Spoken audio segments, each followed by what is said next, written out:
Virtual মঞ্চে নজিরবিহীন সাড়া, এক যুগে লাখো মানুষের উপস্থিতিতে আলোচনার কেন্দ্রে শেখ হাসিনার বক্তব্য। স্বদেশ প্রত্যাবর্তন উপলক্ষে আয়োজিত বিশেষ ভার্চুয়াল অনুষ্ঠানে বক্তব্য রেখেছেন বাংলাদেশ আওয়ামী লীগের সভাপতি ও সাবেক প্রধানমন্ত্রী শেখ হাসিনা। দেশের চলমান রাজনৈতিক পরিস্থিতি, গণতন্ত্র, উন্নয়ন এবং ভবিষ্যৎ বাংলাদেশ নিয়ে তার বক্তব্যকে ঘিরে দেশ বিদেশে ব্যাপক আগ্রহ লক্ষ্য করা গেছে। অনুষ্ঠানে আরও অংশ নেন দেশের নীতি নির্ধারক, রাজনৈতিক বিশ্লেষক, মানবাধিকার কর্মী, কূটনীতিক এবং বিভিন্ন অঙ্গনের জননন্দিত ব্যক্তিত্বরা।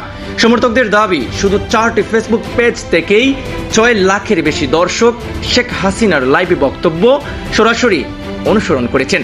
একই সঙ্গে বিভিন্ন পেজ মিলিয়ে 20 লাখেরও বেশি মানুষ লাইভে যুক্ত ছিলেন বলেও তারা দাবি করছেন। শেখ হাসিনার এই ভার্চুয়াল বক্তব্যকে কেন্দ্র করে সামাজিক যোগাযোগ মাধ্যমে ব্যাপক আলোচনা, প্রতিক্রিয়া ও অংশগ্রহণ দেখা যায়। লাইভ সম্প্রচারে বিপুল সংখ্যক দর্শকের উপস্থিতি নিয়ে সমর্থকদের মধ্যে উচ্ছ্বাসও লক্ষ্য করা গেছে। দেশীয় অনেকে গণমাধ্যম বিষয়টিকে তেমন গুরুত্ব না দিলেও সামাজিক যোগাযোগ মাধ্যমে এ নিয়ে মানুষের আগ্রহ ছিল চোখে পড়ার মতো। লাইভ সম্প্রচার ঘিরে অসংখ্য পোস্ট, মন্তব্য ও শেয়ার এই আগ্রহেরই প্রতিফলন ঘটায়। সমর্থকদের অনেকের মতে শেখ হাসিনা শুধু একজন রাজনৈতিক নেতা নন, তিনি বাংলাদেশের মানুষের আশা, আকাঙ্ক্ষা ও উন্নয়নের প্রতীক। তার বক্তব্যকে ঘিরে তৈরি হওয়া ব্যাপক জন আগ্রহ সেই বিশ্বাসেরই বহিঃপ্রকাশ বলে তারা মনে করছেন।